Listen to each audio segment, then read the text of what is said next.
López establece su cuartel general en Paso Pucú, una loma firme en medio del estero más grande e infranqueable y ubicada a escasos 4 kilómetros del enemigo. Trata de mantener el espíritu alto con bailes que se dan para los jefes y oficiales. Con frecuencia se mezcla entre los bailarines Madame Lynch y entonces el entusiasmo crece al máximo. Los del cuadro pasivo de la mayoría estábamos por supuesto abonados a esos bailes porque hasta parecía ser una especie de obligación tácita no faltar a ellos a fin de que uno no fuese mirado como indiferente a las manifestaciones de entusiasmo y alegría del ejército. Hasta el aguerrido coronel Palleja se impresiona con los rumores de las cuerdas y cantos guaraníes, que no bien anochece y cesa el fuego, le llegan atravesando el estero hasta su ranchada en el campamento aliado de Tuyutí.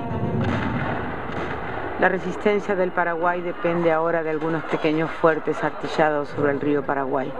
Caído el fuerte Itapirú y evacuado el cuartel de Paso de Patria, hacia el norte quedan todavía los fuertes Curuzú, Curupaití y el gran terror aliado, la fortaleza de Humaitá. Desde su nuevo cuartel general, López completa la defensa con una extensa red de trincheras que se cierra sobre la costa del río Paraguay. Todo este perímetro de trincheras es conocido como el cuadrilátero, que preserva la fortaleza de Humaitá.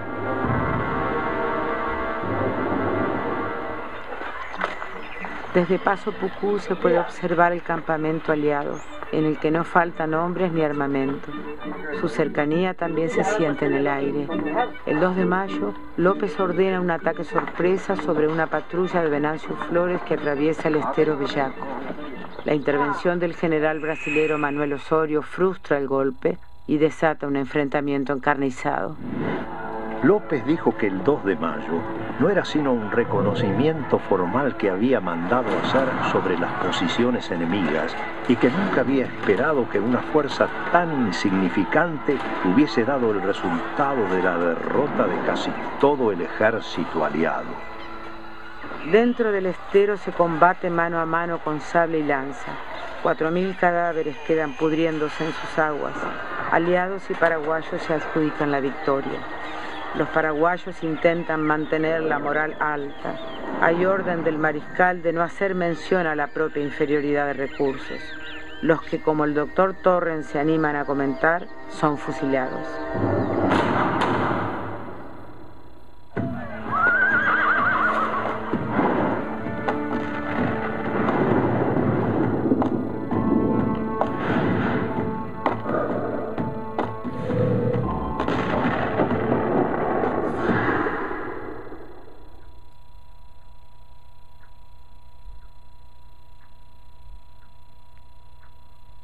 Curupaití, estero bellaco y taibate, y tororo cerro corá, solano López, upeco y me. Tuyuti Curupaití, estero bellaco y taibate, y tororo cerro corá, solano López,